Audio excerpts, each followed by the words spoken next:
Every year I go through the same cycle. 40 days of Lent plus 6 Sundays, weeks of preparation, and then Easter hits. The highest attendance of the year, baptisms, the music is extra good, the preaching is extra good, celebration, and then I crash. I know I'm not alone in this as a pastor. I also know it's not universal, but for me, after Easter, there is a blues that sets in, a melancholy. Some of it is just the typical crash after any big event, but some of it is emotional and spiritual. I get to the other side of Easter and then I remember, oh yeah, my brother is still dead. My grandparents are still dead. The world is still broken. Death is going to come for me someday. It will come for my spouse and my children and my parents. And oh yeah, there's still a maniac in the White House. I preach that death has been defeated.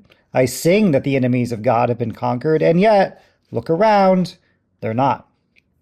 I know that Easter was the highest attendance that I'm going to see for another year. People I haven't seen in a long time, I will continue to not see. And all that effort, what was it for? A bump in the charts on my spreadsheet? Were lives actually changed? Are people's lives actually better? Am I leading a people who better reflect love and joy, peace, patience, kindness, goodness, gentleness, self control? Or did I just go rah rah and hope that that lasts me for a while? It's that existential crisis that pastors have. What is this all for?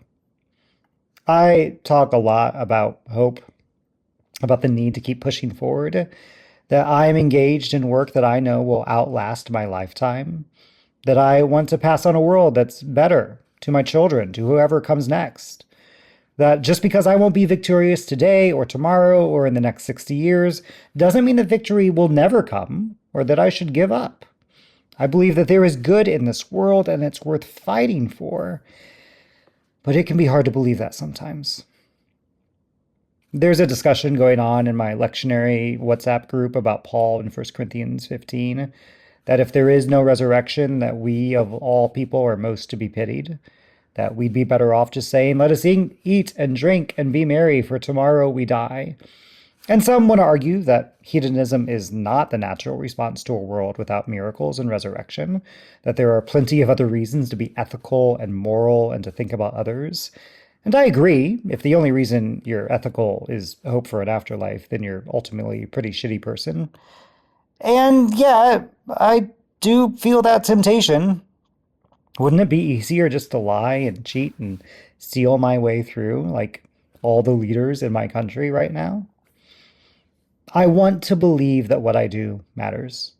I want to believe that the people who only visit at Christmas and Easter can still have thriving spiritual lives connected to the divine heartbeat at the center of the universe. I want to believe that the resurrection is true and that even if it's not, there is still a loving God sustaining everything and bending the arc of this universe towards justice. Some weeks it's harder than others. Some weeks it feels like just endlessly rearranging a job that's never done, that never feels complete.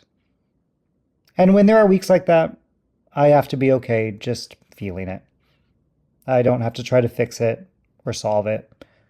I can know that my emotions of today will not be my emotions necessarily tomorrow. My now is not my forever.